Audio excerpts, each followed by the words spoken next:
ஹே மக்களே, எல்லாரும் எப்படி இருக்கீங்க? ஐ ஹோப் நீங்களாம் நல்லா இருக்கீங்கன்னு நினைக்கிறேன். நானுமே ரொம்ப நல்லா இருக்கேன். நீங்கள் வந்து என் வீடியோ பார்த்துட்ருக்கீங்க அப்படின்னா, நான் வந்து மாம்ஸ் லைஃப்பில் இருக்கிற பெயின்ஃபுல்லான டெலிவரி ஜேர்னி, மாம்ஸ் லைஃப் எப்படி இருக்குது, ஒரு ஹவுஸ் ஒய்ஃப் என்னெல்லாம் ஃபேஸ் பண்ணுறாங்கன்னு சொல்லி கண்டென்ட் தான் நான் வந்து வீடியோ போட்டுட்ருக்கேன். உங்களுக்கு என் கண்டென்ட் பிடிச்சிருந்ததுன்னா சப்ஸ்கிரைப் பண்ணிக்கோங்க, அது எனக்கு ரொம்ப ஹெல்ப்ஃபுல்லாக இருக்கும். ஓகே, இன்றைக்கி நம்ம என்ன வீடியோ பார்க்க போகிறோன்னா, என்னோட சி செக்ஷன் எக்ஸ்பீரியன்ஸ், நான் ஃபேஸ் பண்ண பெயின், அதில் நான் என்னெல்லாம் எனக்கு காம்ப்ளிகேஷன்ஸ் வந்தது அப்படின்னு சொல்லி தான் இன்றைக்கி உள்ள வீடியோவில் நம்ம பார்க்க போகிறோம். ஸோ ஓகே, ஃபஸ்ட்டு வந்து சி செக்ஷன் நான் வந்து டெலிவரிக்கு போகும்போதே யாருமே வந்து சி செக்ஷன் நினச்சி போக மாட்டாங்கல்ல, நானுமே அப்படி தான். நான் நார்மல் டெலிவரின்னு நினச்சி தான் ப்ரிப்பேர்லாம் பண்ணி தான் நான் இங்கேருந்து போனது. பட் அங்கே போய் எனக்கு சி செக்ஷன் அப்படின்னு சொல்லும்போது பயம் பதட்டம் வந்து எனக்கு ஓவராக இருந்தது. என்னென்னா எனக்கு எப்படியாவது நம்ம பேபியை ஹெல்த்தியாக அந்த உலகத்துக்கு கொண்டு வந்துடணும் அப்படின்னு சொல்லி மட்டும்தான் எனக்கு ஃபோக்கஸ்டாகவே இருந்தது. ஸோ சி செக்ஷன் சொல்லும்போது வந்து ஓகே, சி செக்ஷன் என்ன மைனராக இருக்கும், என்ன இதாகிருப்போகுது, ஏன்னா நம்மளுக்கு ஃபஸ்ட் எக்ஸ்பீரியன்ஸ், என் ஃபேமிலியில் நான் யாருக்குமே சி செக்ஷன் பார்த்ததில்ல. ஸோ ஓகே, என்னவாக இருக்க போகுது அப்படின்னு சொல்லிட்டு தான் நான் போனேன். அந்த ஸ்ட்ரெச்சர்ஸில் படுத்து என்னை வந்து குனிய சொன்னாங்க, ரொம்ப டீப்பாக குனிங்க அப்படின்னு சொல்லிட்டு சொன்னாங்க. ஸோ குனிஞ்ச உடனே முதுகில் ஒரு ஊசி போட்டாங்க. ஓ மை காட், அந்த ஊசி போட்ட உடனே எனக்கு வந்து இந்த செஸ்ட்டு கீழே எனக்கு எதுவுமே ஃபீல் ஆகலை, சுத்தமாக எனக்கு எதுவுமே ஃபீல் ஆகலை. என்னால் காலை தூக்க முடியல, எதுவுமே ஃபீல் ஆகலை. அவங்க வந்து கேட்குறாங்க என்கிட்ட, உங்களுக்கு எதுவும் ஃபீல் ஆகுதா அப்படின்னு சொல்லிட்டு. எனக்கு வந்து கால்லாம் அமுக்குறாங்க, எனக்கு எதுவும் ஃபீல் ஆகலை அப்படின்னு சொல்லிட்டு சொன்னேன்.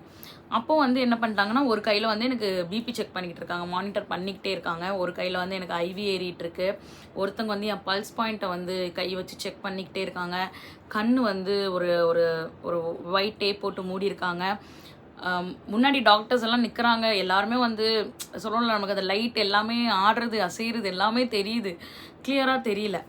அப்போது வந்து என் வயிற்றை வந்து வெட்டி ஓப்பன் பண்ணி ஒரு குழந்தையே எடுத்துட்டாங்க. என் பேபி எனக்கு கத்துறான். எனக்கு எதுவுமே ஃபீல் ஆகலை, இடுப்பு கீழே எனக்கு எதுவுமே ஃபீல் ஆகலை, ஒரு உணர்ச்சியுமே எனக்கு இல்லை.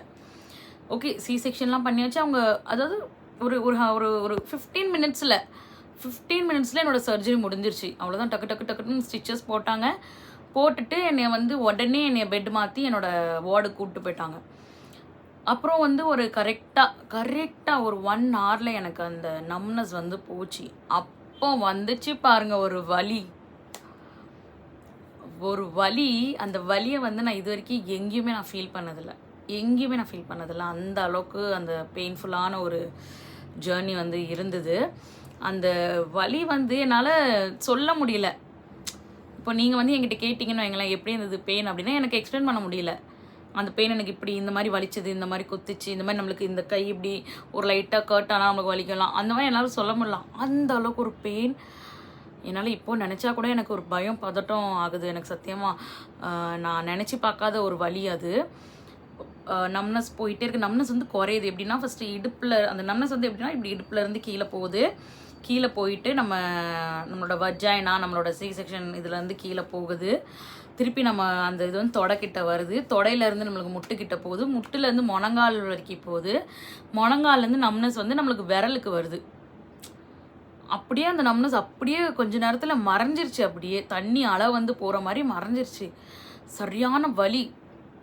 அப்புறம் வந்து எனக்கு அந்த சிஸ்டர் வந்து பெயின் கில்லராக ஏதோ ஒன்று கொடுக்கும்போது எனக்கு அந்த வலி வந்து போகவே இல்லை. அந்த அளவுக்கு ஒரு வலி. பட் நான் வந்து உங்ககிட்ட ஒன்று சொல்லுவேன், உங்களுக்கு சி செக்ஷன் பண்ணி முடித்த உடனே உங்களுக்கு யூரின் டியூப் ஒன்று போடுவாங்க. அந்த யூரின் டியூப் போடுறாங்கன்னா தயவு செஞ்சு டாக்டர்ஸ் எல்லாம் ஆர்கியூமெண்ட் பண்ணாதீங்க, எதுக்கு இந்த யூரின் டியூப் எனக்கு அப்படின்னு ஆர்கியூமெண்ட்லாம் பண்ணாதீங்க. யூரின் டியூப் வந்து ரொம்ப ஒரு பெஸ்ட் ஆப்ஷன். ஏன்னா அந்த யூரின் டியூப் உங்கள் உடம்புல இருக்கிற வரைக்கும் கொஞ்ச நேரம் நீங்கள் ரெஸ்ட் எடுத்துக்கலாம்.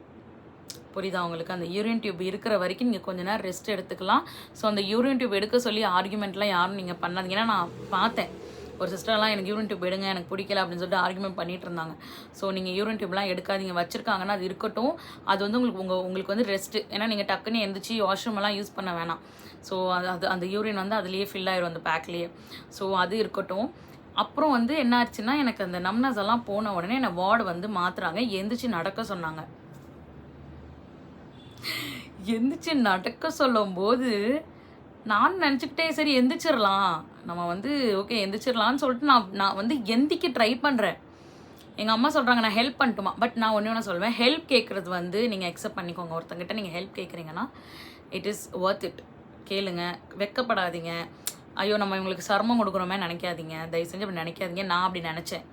ஐயோ நம்ம வந்து ஒருத்தங்கிட்ட ஹெல்ப் கேட்கணுமே அப்படின்னு சொல்லிட்டு நான் வந்து பெட்லேருந்து எந்திக்கவே இல்லை.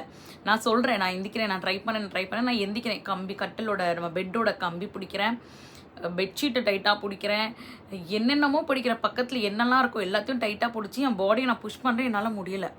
சி செக்ஷன் மாம்ஸ் உங்களால் தனியாக வந்து எந்திரிச்சு நிற்க முடியாது. ப்ளீஸ் நீங்கள் ஹெல்ப்பை கேட்டுக்கோங்க. அது வந்து நீங்கள் கீழே விழாமையோ தடுமாறாமல் இருக்காமையோ உங்களுக்கு நல்லது. ஹெல்ப் வந்து கேட்டுக்கோங்க. ஏன்னா அது உங்களுக்கு சீக்கிரமாக ரிக்கவரி பண்ணும். புரியுதுங்களா? நீங்கள் எந்திரிச்சு நடக்க, நீங்கள் உங்கள் பாடியை வந்து வில் பவராக எந்திரிச்சு நம்ம உட்கார நடக்க வந்து சீக்கிரமாக வந்து ரிக்கவரிக்கு வந்து ரொம்ப யூஸ்ஃபுல்லாக இருக்கும். ஸோ அதனால் சொல்கிறேன். நான் வந்து எந்திக்க ட்ரை பண்ணுறேன். என்னால் எந்திக்கவே முடியலை.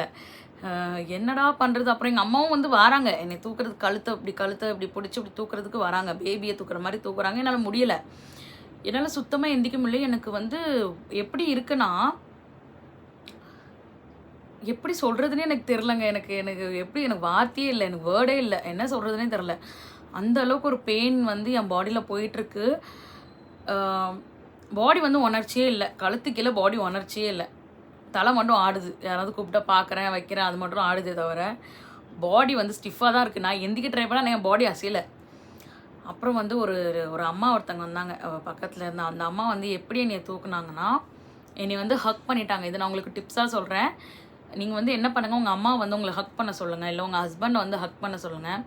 டைட்டாக ஹக் பண்ணிவிட்டு அவங்கள வந்து உங்களை தூக்க சொல்லுங்கள். That is the easy way to get up. அதனால தான் நான் சொல்கிறேன். ஹக் பண்ணி நீங்கள் உட்காந்துட்டிங்கன்னா வைங்க, அந்த ஃபஸ்ட்டு உட்கார ஸ்டெப் எப்படி இருக்கும் தெரியுமா?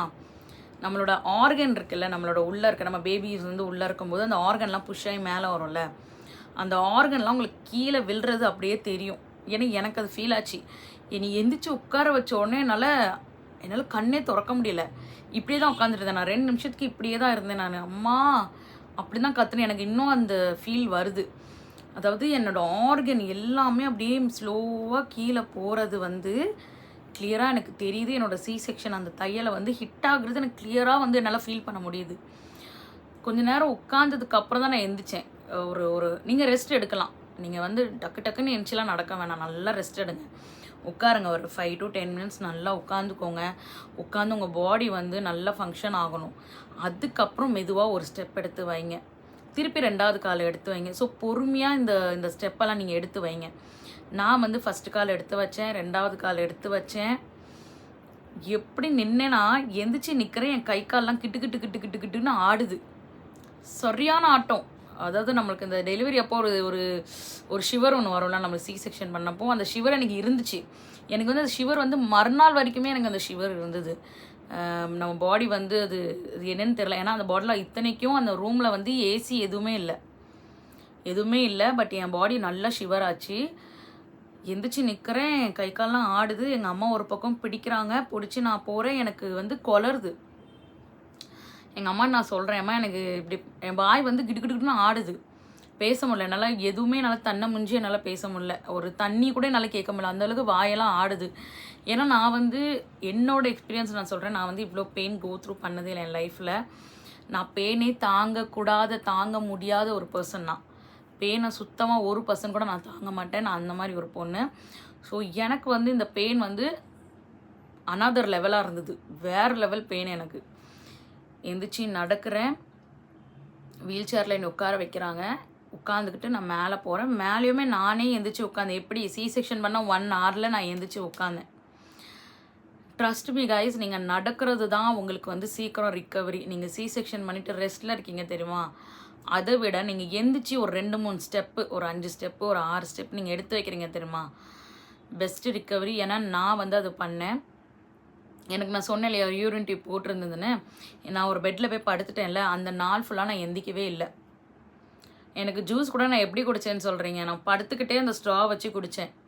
அப்போ கூட நான் வந்து எனக்கு என்னென்னா நெஞ்சில் நின்றோம், நம்மளுக்கு நெஞ்சில் நின்றும் வாமிட் எதனா ஆயிரப்போகுது, அது வந்து நம்ம முக்கி தையல் எதுவும் விட்டுருன்னு பயந்து போய் நான் என்ன பண்ணேன்னா மெதுவாக எந்திரிச்சேன்.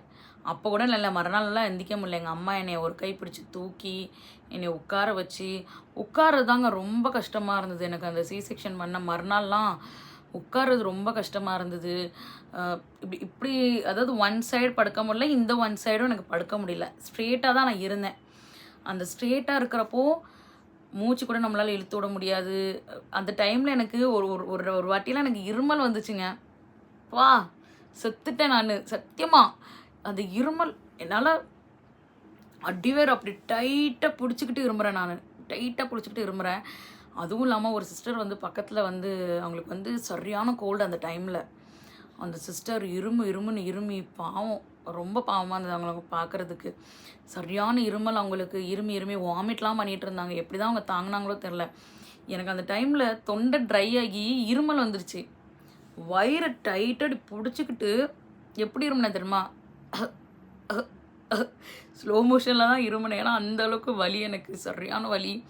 அப்புறம் வந்து அந்த யூரின் டியூப் இருந்ததுனால எனக்கு ரொம்ப யூஸ்ஃபுல்லாக இருந்தது. ஏன்னா நான் வாஷ்ரூம் எல்லாம் யூஸ் பண்ண வேணாம் அப்படின்னு சொல்லிட்டு. ஸோ அந்த யூரின் டியூப் சொல்லியிருந்தேன்ல, அது வந்து ரொம்ப யூஸ்ஃபுல் நம்மளுக்கு. அந்த டைமில் எனக்கு நல்லா ரெஸ்ட்டு கிடச்சிது. ஏன்னா எந்திக்க வேணாம் வைக்க வேணாம் அப்படின்னு சொல்லிட்டு. அப்போவுமே நான் அந்த யூரின் டியூப் வச்சுட்டு நான் வாஷ்ரூம் போனேன். ஏன்னா எனக்கு பேடை மாற்றணுங்கிறதுனால. ஏன்னா நான் வந்து நினச்சிட்டேன், நடக்கணும், என்ன நடந்தாலும் சரி நடந்துடணும், யாரோட ஹெல்ப்பும் எனக்கு தேவையில்லைங்கிற மாதிரி நான் ஒரு மைண்ட் செட் ஃபிக்ஸ் பண்ணிட்டேன். ஏன்னா நான் வந்து எப்படி ஆகிட்டேன்னா, என்ன இருந்தாலும் நம்ம தானே பார்த்துக்கணும், நம்ம பேபியை நம்ம தான் வந்து தூக்கி பால் கொடுக்கணும். ஏன்னா என் பேபி வந்து என்ஐசியூ போயிட்டார். 2 நாள் கழிச்சு தான் என் கையில் கிடச்சாரு. ஸோ நான் வந்து ஒரு மைண்ட் செட் ஃபிக்ஸ் பண்ணிட்டேன், நம்ம பேபிக்கு நம்ம எந்திச்சு ஃபீட் பண்ணணும். படுத்துக்கிட்டே இருந்தாலும் சரிப்பட்டு வராது, நம்ம எப்படியாவது நடந்து கொஞ்சமாவது உட்கார மாதிரி வந்துடணும்னு சொல்லிட்டு நான் எந்திரிச்சு நடக்க ஆரம்பிச்சிட்டேங்க. உண்மையிலே நான் வந்து ஒரு ஒரு ஒரு தைரியத்தை வர வச்சு நடக்க ஆரம்பிச்சிட்டேன். கம்பு, சவுறு, குச்சி என்னென்ன இருக்கோ எல்லாமே சவுத்தை பிடிச்சி நடந்து, நான் என்ன சொல்கிறேன், மெதுவாக நடங்க, மெதுவாக ஆமை மாதிரி நடங்க, பிரச்சனையே இல்லை, நடங்க. நான் அப்படி தான் நடந்தேன். ஃபஸ்ட்டு டே கஷ்டமாக இருந்தது, செகண்ட் டே கொஞ்சம் நல்லா இருந்தது, தேர்டு டே நல்லா நிறைய ஸ்டெப் எடுத்து வச்சு நடக்க ஆரம்பித்தேன். நல்லா ரிகவரி ஆச்சு எனக்கு. இன்னொரு தப்பு நான் என்ன பண்ணிட்டேன்னு பார்த்தீங்கன்னா, நான் நல்லா நடக்க ஆரம்பித்தோன்னா என்ன பண்ணிட்டேன்னா, என் வயிற்றுக்கு வந்து நல்லா ப்ரெஷர் போட ஆரம்பிச்சிட்டேன். அது எப்படின்னா, குனிஞ்சி பெட்ஷீட் எடுக்கிறது, குனிஞ்சி தலைவாணி எடுக்கிறது, குனிஞ்சி புள்ளையை எடுக்கிறது. இந்த தப்பு பண்ணாதீங்க. நான் அப்படி பண்ணேன். ஏன் நான் அப்படி சொல்கிறேன்னா, நீங்கள் ரொம்ப ஸ்ட்ரெயின் பண்ணி நீங்கள் இப்படி ரொம்ப குனியும் போது என்ன ஆகும்னா, நம்மளோட ஸ்டிச்சஸ் இருக்கு இல்லையா, அது வந்து லைலாக இருக்காரு. ஸோ தூங்கி எழுந்திரிச்சிட்டான். ஸோ என்னாச்சுன்னா மக்களே, நான் வந்து ரொம்ப குனிஞ்சு வேலைலாம் பார்க்குறதுனால என்ன ஆயிடுச்சுன்னா, என் தையல் வந்து விட்டுருச்சு. விட்டு எனக்கு என்ன ஆயிடுச்சுன்னா, எனக்கு வந்து அதாவது டாக்டர்ஸ் எல்லாம் வந்து மார்னிங் வந்து நம்மளுக்கு கவர்மெண்ட்டில் வந்து க்ளீன் பண்ணுவாங்க. பிட்டாடின்லாம் போட்டு ஒரு வைப் மாதிரி பண்ணி நல்லா க்ளீன் பண்ணிட்டு போவாங்க. அவங்க அந்த க்ளீன் பண்ணும்போது கூட எனக்கு எதுவுமே சொல்லலை. எனக்கு அந்த இடத்துல வந்து நம்மளுக்கு வந்து அந்த சி செக்ஷன் போட்ட இடம் வந்து ஒரு மாதிரி மறுத்து தானே போயிருக்கோம். ஸோ எனக்கு வந்து எதுவுமே ஃபீல் ஆகலை. அதுக்கப்புறம் நான் சொன்னேன் இல்லையா, நான் வந்து பீரியட்ஸ்க்கு வந்து அந்த பேண்ட்டி யூஸ் பண்ணியிருந்தேன் அப்படின்னு சொல்லிட்டு. பேண்டினா அந்த டைப்பர் மாதிரி. ஸோ அது யூஸ் பண்ணும்போது அதோட ஓப்பனிங் விளிம்பில் அந்த என்ன சொல்கிறது, அந்த மேலே இழுப்போம்ல, அதில் வந்து ப்ளீடாக இருந்தது. நான் என்ன நினச்சேன், பிட்டாடினா தான் இருக்கும், வேறு என்ன இருக்கும் அப்படின்னு சொல்லிட்டு. நல்லா ரத்தம். அது எனக்கு தெரியாது, இது வந்து இதால் தான் வந்து எனக்கு ப்ளீட் ஆச்சுன்னு எனக்கு அந்த விஷயமே தெரியாது. அதுக்கப்புறம் வந்து சரி, இது வந்து நான் அப்புறம் அது இருக்க என்ன ஆச்சுன்னா, டாக்டர்ஸ் எல்லாம் வந்து பார்த்துட்டு, ஏமா அது லைட்டாக வந்து உனக்கு உள்ளே இருந்து தண்ணி வருது அப்படின்ட்டாங்க. நம்ம வேற பார்த்துருக்கோம்ல இந்த இன்ஸ்டாகிராம்லலாம், அதுலேருந்து நம்மளுக்கு பஸ் வரும், வலிக்கும், ரெட்னஸாக இருக்கும் அப்படின்னு சொல்லிட்டு. ஸோ நான் வந்து என்ன பண்ணிட்டேன்னா, எப்படியாவது இதை வந்து சரி பண்ணிடணும் அப்படின்னு சொல்லிட்டு அந்த இடத்த வந்து நான் காய விட்டுட்டேன். ஹாஸ்பிட்டலே இருக்கும்போது லைட்டாக ஓப்பன் பண்ணி கொஞ்சம் ஃபேனில், ஏன்னா அப்போ எல்லாமே லேடிஸ் தான் இருந்தாங்க. ஸோ லைட்டாக ஓப்பன் பண்ணி நான் அந்த புண்ணை மட்டும் நல்லா ஆற விட்டுருவேன். ஸோ ஆற விட்டதுக்கப்புறம் கொஞ்சம் ட்ரை பண்ண விட்ருவேன், ஈரமாக இல்லாத மாதிரி விட்டுருவேன். நான் உங்ககிட்ட ஒன்றே ஒன்று நான் சொல்லுவேன், நீங்கள் எப்படி டேக் கேர் பண்ணிக்கணும்னு நான் சொல்கிறேன் சி செக்ஷனோட ஸ்டிச்சஸை நீங்கள். ஸோ அந்த சி செக்ஷன் இடத்த வந்து நீங்கள் எப்படி கேர் பண்ணிக்கணும்னா மக்களே, அந்த இடத்துல வந்து நீங்கள் வந்து தண்ணியே விட்டுறாதீங்க. தண்ணி, ஸ்வெட்டிங் எதுவுமே விட்டுறக்கூடாது. ஏன்னா இப்போ நம்மளுக்கு வந்து தொப்பை இருக்கும்ல, இப்போ நம்ம டெலிவரி ஆகி நம்மளுக்கு தொப்பை, நார்மலான தொப்பைக்கும் நம்ம டெலிவரி ஆகி இருக்க வயிறு நம்ம நார்மலான இருக்கிற வயிறுக்கும், என் பையன் தான் அட்டகாசம் பண்ணிட்டு இருக்காரு எந்திச்சு வந்து. ஸோ அந்த நார்மலான வயிறுக்கு ஊடையில் வந்து நம்மளுக்கு ஸ்வெட் ஆகும். ஸோ அந்த மாதிரி ஆக விட்டுறீங்க. வீட்டுக்கு வந்தாலுமே நல்லா நீங்கள் குளிச்சுட்டு வந்து அந்த இடத்த வந்து நல்லா சோப் போட்டு கழுவுங்க. ஃபஸ்ட்டு குளிக்கும்போது ஐயோ வலிக்குமேலாம் நீங்கள் தயவு செஞ்சு யோசிக்காதீங்க. மெதுவாக சோப்போட ஃபார்மை எடுத்துக்கிட்டு இப்படி அந்த கையில் இப்படி நுரை இருக்கும்ல, அந்த நுரையை எடுத்துக்கிட்டு இப்படி இப்படி இப்படி இப்படி நல்லா வந்து சாஃப்டாக நீங்கள் ஸ்க்ரப் பண்ணுங்கள். ரொம்ப ஹார்ஷாக கூட பண்ணணும்னு தேவையில்லை. அந்த இடத்துல ஏதோ ஒரு ஜம்ஸோ ஏதோ எந்த லிக்விடுமே அதில் இருக்கக்கூடாது. நல்லா வந்து ஸ்க்ரப் பண்ணி எடுத்துட்டு நல்லா வாஷ் பண்ணிவிட்டு ஒரு டவலை வச்சு நல்லா இப்படி இப்படி டவலை வந்து அதுக்கு மேலேயே வச்சுருங்க. இப்படி இப்படி வச்சு இப்படி வச்சு இப்படி வச்சு இப்படி எடுங்க. இப்படி எடுத்திங்கன்னா அந்த தண்ணி எல்லாமே வந்து உறிஞ்சிரும். உறிஞ்ச உடனே நீங்கள் வந்து பெட்டில் வந்து ஃபேனை போட்டு காய வச்சுருங்க ப்ளீஸ். எப்படியாவது நீங்கள் அது காய வச்சுருங்க. காய வச்சு முடித்த உடனே நீங்கள் வந்து ஒரு ஆயில்மெண்ட் யூஸ் பண்ணணும். அந்த ஆயில்மெண்ட் என்னென்னா இதுதான் அந்த ஆயில்மெண்ட். நான் யூஸ் பண்ண ஆயில்மெண்ட் இதுதான். த பெஸ்ட் உண்மையிலே சொல்கிறேன். ஏன்னா எனக்கு இது வந்து ரொம்ப யூஸ்ஃபுல்லாக இருந்தது மக்களே. என்னோட புண்ணு வந்து சீக்கிரமாக ஆறி போன காரணமே இதுதான். ரொம்ப யூஸ்ஃபுல்லாக இருந்தது எனக்கு. அது மாதிரி நான் இன்னொன்று சொல்கிறேன். சி செக்ஷன் அப்போ உங்களுக்கு பண்ணியிருக்கேன். அந்த இடத்துல நீங்கள் தண்ணி வீட்டுக்கு வந்தோடனே தண்ணி கசையுது, வாட்டரியாக இருக்குது, அந்த இடம் வந்து லைட்டாக எனக்கு ஓப்பன் ஆன மாதிரி தெரியுது. இப்போ உங்களுக்கே உங்களோட ஸ்மெல் வந்து உங்களுக்கு ஃபீல் ஆகணும். நீங்கள் டாய்லெட் போகும்போது உங்களுக்கு உங்கள் ஸ்மெல் ஃபீல் ஆகுது, இல்லை ஏதோ தப்பாக இருக்குன்னு நீங்கள் நினச்சிட்டாலே உடனே ஹாஸ்பிட்டல் போயிடுங்க. வச்சுக்கிட்டு இருக்காதீங்க. ஏன்னா அது சிவியராக எங்கே கொண்டு போய் நிறுத்தணுமோ அங்கே நிறுத்தி விட்டுரும். அதனால சொல்கிறேன், சின்னதாக இருக்கும்போது ஒரு கடுகளவு இருக்கும்போதே வந்து நீங்கள் ஓடிடுங்க ஹாஸ்பிட்டல். இல்லை எங்கள் அம்மா சொல்கிறாங்க, எங்கள் அப்பா சொல்கிறாங்க, எங்கள் பாட்டிமார் வந்து இந்த வைத்தியம் பண்ண சொன்னாங்க, நான் பண்ணேன்னு சொல்லிட்டு யார் பேச்சுமே நீங்கள் கேட்காதீங்க. உடனே ஹாஸ்பிட்டல் ஓடி போயிருங்க. போயிட்டு டாக்டர் என்ன உங்களுக்கு கொடுக்குறாங்களோ அந்த ஆயில்மெண்ட் நீங்கள் யூஸ் பண்ணுங்கள். அவங்க வந்து உங்களுக்கு ஆன்டிபயோட்டிக் கொடுப்பாங்க, க்ரீம் கொடுப்பாங்க. தயவு செஞ்சு ரெகுலராக யூஸ் பண்ணிட்டு வந்தீங்கன்னா ஆட்டோமேட்டிக்காக சரியாயிரும். ஏன்னா அதுக்கப்புறம் நீங்கள் அப்படியே வச்சுட்டே இருந்தீங்கன்னா அதோட பெயின் ஹாரபிளாக இருக்கும் உங்களுக்கு. புரியுது? அப்போ நம்ம பேண்டி போடும்போது அந்த எலாஸ்டிக் வந்து நம்மளுக்கு ரொம்ப டைட்டாக ஒரு மாதிரி ஃபீல் ஆகும். அதனால நான் உங்களுக்கு என்ன சொல்லுவேன்னா டைப்பரே யூஸ் பண்ணுங்கள். நம்மளுக்குன்னு வர்ற டைப்பர் இருக்கும் இல்லையா, பீரியட் பேண்ட் மாதிரி, அது யூஸ் பண்ணிக்கோங்க. அந்த இடத்துல லெகின்ஸ் போட்டுறாதீங்க, டைட்டான லெகின்ஸ். ஏன்னா நான் வந்து ஒரு நாள் எனக்கு டெலிவரி ஆகி 2 months ஆயிடுச்சு. நான் வந்து ஆல்ரைட்டுன்னு நினச்சி நான் என்ன பண்ணிட்டேன், ஒரு லெகின்ஸ் ஒன்று போட்டு போயிட்டேன் ஷாப்பிங்க்கு. போனோடனே என்னால் அந்த வலி தாங்க முடியல. ஏன்னா லெகின்ஸ் வந்து நான் இதுக்கும் வந்து அந்த சி செக்ஷன் மேலே தான் போட்டிருக்கேன். இருந்தாலும் எனக்கு அமுங்குதில்ல, அது வலிக்குது எனக்கு. அப்புறம் நான் உடனே ஷாப்பிங் எல்லாத்தையும் விட்டுட்டு 1 hourலேயே வீட்டுக்கு வந்துட்டு உங்களோட மெஜாரிட்டியான ரிக்கவரி வந்து சீக்கிரமாக ஆகிறதே வந்து அந்த சி செக்ஷன் ஆகிறது வந்து உங்களோட ஹெல்த்தில் வந்து வாட்டர். நீங்கள் எவ்வளோ தண்ணி குடிக்கிறீங்களோ அவ்வளோ தண்ணி குடிங்க, சீக்கிரமாக ரிக்கவர் ஆவீங்க. எவ்வளோ அழகாக நீங்கள் ஃபுட்டு எடுத்துக்கணுமோ எடுத்துக்கோங்க. வெஜ்ஜஸ், ப்ரோட்டீன் எல்லாமே நீங்கள் எடுத்துக்கோங்க. தயிர் எடுத்துக்காதீங்க. ஏன்னா தயிர் வந்து சி செக்ஷன் அப்போ வந்து எடுத்துக்காதீங்க. அது வந்து ஏதோ புழு வைக்கும், புண்ணில் புழு வைக்கும் அப்படின்னு சொல்லிட்டு எனக்கு சொன்னாங்க. ஸோ நான் தயிர் எடுத்துக்கல. பட் எனக்கு அந்த டைமில் அதுதான் சாப்பிடணும்னு ஆசையாக இருந்தது. பட் அதை என்னை எடுத்துக்க விடல. ஸோ அதனால எதுனாலுமே சூடாக சாப்பிடுங்க. சூடாக தண்ணி கூட சூடாக குடிங்க.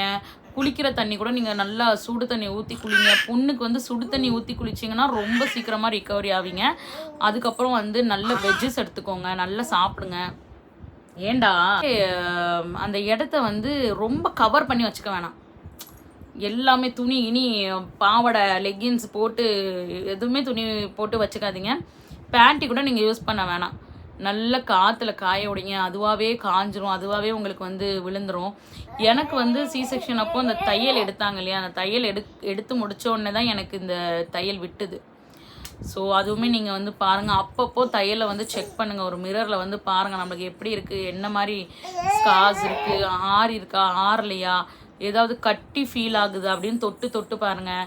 அப்புறம் வந்து வலிக்குதா அதெல்லாம் நீங்கள் பாருங்கள். ஒரு பர்டிகுலர் இடத்துல வலிக்குதுன்னா டாக்டர்கிட்ட போய் என்னன்னு கேளுங்க. மக்களே நீங்கள் இப்போது சி செக்ஷன் வந்து சீக்கிரமாக நம்ம ரிக்கவரி ஆகணும். இந்த இன்ஸ்டால்லாம் போடுவாங்கல்ல, சி செக்ஷன் வந்துட்டு நான் டூர் போனேன், சி செக்ஷன் வந்துட்டு வீட்டு வேலை பார்த்தேன், அதெல்லாமே வந்து ஒரு அதாவது நான் மித்துன்னு சொல்ல விரும்பல. இது அவங்கவுங்க பாடி பொறுத்து, அதை நீங்கள் அக்செப்ட் பண்ணிக்கோங்க.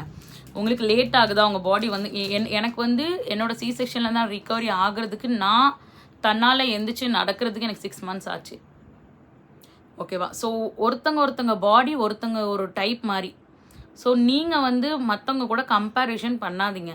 ஐயோ அவங்க நடந்துட்டாங்க, நான் நடக்கலாம், அவங்க இவ்வளோ வேலை பார்க்குறாங்க, நான் பார்க்கலாம். அந்த வீட்டிலலாம் சில பேர் இருக்காங்க தெரியுமா, அந்த என்னத்த சொல்கிறது, அவள் வந்து சி செக்ஷன் பண்ணியிருக்கா, அவளே நினச்சி நடந்துட்டா, உனக்கு என்ன, நானே இந்த வேலைலாம் பார்ப்பேன், அந்த காலத்தில் நாங்கள் இது பண்ணோம் அது பண்ணோன்னு சொல்லுவாங்க இல்லையா, அவங்களெல்லாம் ஃபஸ்ட்டு வீட்டை விட்டு எங்கேயாவது அனுப்பி விட்ருங்க. அவங்களெலாம் வைக்காதீங்க தயவு செஞ்சு. ஏன்னா அதே நம்மளுக்கு ஒரு ட்ராமாவும் ஆகும். ஸோ அதனால் நான் சொல்கிறேன், உங்களுக்கு உங்கள் பாடி வந்து டைம் கேட்குதுன்னா டைமை கொடுங்க. கைண்டாக இருங்க. உங்கள் பாடி வந்து இவ்வளோ வேலை பார்த்துருக்குங்க. ஒரு குழந்தைய வந்து உருவாக்கி, ஒரு குழந்தைய 9 மந்த்ஸ் சுமந்து, அதுக்கு வந்து நீங்கள் தேவையான எலும்புலேருந்து, ரத்தத்துலேருந்து, சதையிலேருந்து, சாப்பாடுலேருந்து எல்லாமே நீங்கள் ஒன்று ஒன்றா அதுக்கு கொடுத்துருக்கீங்க. அஃப்கோர்ஸ் உங்கள் பாடி டைம் ஆக தான் செய்யும். 7 லேயரை வெட்டி ஒரு குழந்தைய நீங்கள் இந்த உலகத்துக்கு கொண்டு வந்து கொடுத்துருக்கீங்கன்னா அஃப்கோர்ஸ் டைம் ஆகும். அது நீங்கள் வந்து ஏற்றுக்கோங்க. என்னால் சீக்கிரம் ரிக்கவரி ஆக முடியலன்னு சொல்லிட்டு அது ஒரு ப்ரெஷராக போட்டு ஸ்ட்ரெஸ்ஸாக ஆக்கிக்கவே வேணாம். டைம் 1 இயர் டைம் ஆகுதா அஃப்கோர்ஸ் எடுத்துக்கோங்க. நல்லா ரெஸ்ட் எடுங்க. நான் வெயிட் போட்டுட்டேன், நான் இப்படி ஆகிட்டேன் அப்படி ஆகிட்டேன்னு சொல்லிட்டு யோசிக்காதீங்க. ஏன்னா நான் இந்த தப்பெல்லாம் பண்ணேன். ஸோ என்னோடய எக்ஸ்பீரியன்ஸ்லாம் நான் உங்களுக்கு சொல்கிறேன். ஸோ நீங்கள் அதெல்லாம் நினச்சி கவலைப்படாதீங்க. டைம் எடுத்துக்கோங்க. Be kind to your body. உங்கள் பாடி என்ன சொல்கிறதோ அது கேளுங்க. வலிக்குது இதை பண்ணாதன்னு உங்கள் பாடி சொல்லும்போது உட்காந்துருங்க. இந்த விஷயம் நீ போகாத, இவ்வளோ ஃபாஸ்ட்டாக நடக்காத, இந்த ஃபுட்டை நீ சாப்பிடாதன்னு உங்கள் பாடி சொல்கிறத நீங்கள் கேளுங்க. ஸோ இவ்வளோ விஷயமும் நீங்கள் வந்து பண்ணுங்கள். ஓகேவா? பாடிக்கு வந்து இவ்வளோ விஷயம் நீங்கள் பண்ணுங்கள். எனக்கு ரெக்கவரி ஆகிறதுக்கு 6 மந்த்ஸ் ஆச்சு. கம்ப்ளீட்டாக ஒரு 6 மந்த்ஸ் ஆச்சு நானே இருந்துச்சு நடக்கிறதுக்கு. ஸோ உங்களுக்குமே வந்து 1 இயர் ஆகலாம், 2 மந்த்ஸ் ஆகலாம், 3 மந்த்ஸ் ஆகலாம். நல்லா டேக் கேர் பண்ணிக்கோங்க. ஸ்டிச்சஸை மெயினாக ஃபோக்கஸாக வச்சுக்கோங்க. ஸ்டிச்சஸில் கட்டியோ தண்ணியோ புண்ணோ ரத்தமோ எதுவும் வராத மாதிரி நீங்கள் பார்த்துக்கோங்க. அதுதான் மெயின் நம்மளுக்கு. ஓகேங்களா? ஸோ நீங்கள் அதில் மட்டும் ஃபோக்கஸ் பண்ணுங்கள். என் பையன் வேறு உட்காந்து ஆடிட்டுருக்காரு பாருங்கள். ஸோ இதெல்லாமே நீங்கள் ஃபோக்கஸ் பண்ணிக்கோங்க. ரொம்ப ப்ரெஷர் போட்டு எந்த வேலையும் நீங்கள் செய்ய வேணாம். வீட்டில் வந்து ஆள் வச்சுக்கோங்க, இல்லை அம்மா அப்பா வந்து ஹெல்ப்பு கேட்டுக்கோங்க. ஸோ இதெல்லாமே நீங்கள் பண்ணுங்கள். மெயினாக வந்து உங்கள் உடம்ப நீங்கள் பார்த்துக்கோங்க. அப்போ தான் நம்ம பிள்ளைய நம்ம தூக்கி நம்ம வளர்க்க முடியும். ஏன்னா நம்ம பிள்ளைங்களுக்கு பார்க்குறதுக்கு நம்ம மட்டும்தான் இருக்கோம். ஒரு அம்மாவாக நம்ம தான் வந்து பிள்ளைங்களை தாங்கி பிடிக்கணும். ஸோ என்ன நடந்தாலும் நீங்கள் வந்து உங்கள் பாடியை நீங்கள் டேக் கேர் பண்ணிக்கோங்க. நான் சீக்கிரமாக ரிக்கவரி ஆகணும், ஃபாஸ்ட்டாக வந்து வெயிட் லாஸ் குறைக்கணும்னு சொல்லிட்டு என்னைய மாதிரி தப்பு நீங்கள் பண்ணாதீங்க. ஏன்னா நான் அந்த தப்பெல்லாம் எல்லாமே நான் பண்ணியிருக்கேன். ஸோ அதுதான் நான் ஒரு வீடியோவாக நான் உங்களுக்கு சொல்லிகிட்ருக்கேன் நான் பண்ண தப்பெல்லாம். So take your time, take your own time, அவ்வளோதான் நான் சொல்லுவேன். ஸோ இதுதான் மக்களை நான் எக்ஸ்பீரியன்ஸ் பண்ணேன். ஸோ அவ்வளோதான் மக்களே, இதுதான் நான் வந்து கோ த்ரூ பண்ண விஷயம். இந்த மாதிரி விஷயம் தான் என்னோடய சி செக்ஷன் அப்போ போயிட்டு இருந்தது. ஸோ அவ்வளோதான் மக்களே. நீங்கள் வந்து எதனா எக்ஸ்பீரியன்ஸ் பண்ணியிருந்தீங்க, உங்களுக்கு அது எவ்வளோ பெயின்ஃபுல்லாக இருந்ததுன்னு சொல்லிட்டு என்கிட்ட சொல்லுங்கள். பத்திரமா உடம்பை பார்த்துக்கோங்க, விச் இஸ் வெரி இம்பார்ட்டன்ட். அதுவும் மாம்ஸ் உங்கள் உடம்பை நீங்கள் பார்த்துக்கோங்க. ஏன்னா நம்மளை பார்த்துக்க யாருமே இருக்க மாட்டாங்க, நம்ம தான் இருக்கணும். ஸோ அதனால் நான் உங்களுக்கு சொல்கிறேன். ஸோ மக்களே, இதுதான் என்னோடய வீடியோ. நான் அடுத்தடுத்த வீடியோவில் வந்து என்னெல்லாம் ஃபேஸ் பண்ணேன் அப்படின்னு சொல்லிட்டு நான் சொல்கிறேன். ஸோ தேங்க்ஸ் ஃபார் வாட்சிங் மக்களே. என் வீடியோ உங்களுக்கு பிடிச்சிருந்ததுன்னா ப்ளீஸ் சப்ஸ்கிரைப் பண்ணிக்கோங்க, லைக் பண்ணிக்கோங்க. தேங்க்ஸ் ஃபார் வாட்சிங் மக்களே. பாய் பாய் பாய். தேங்க்யூ.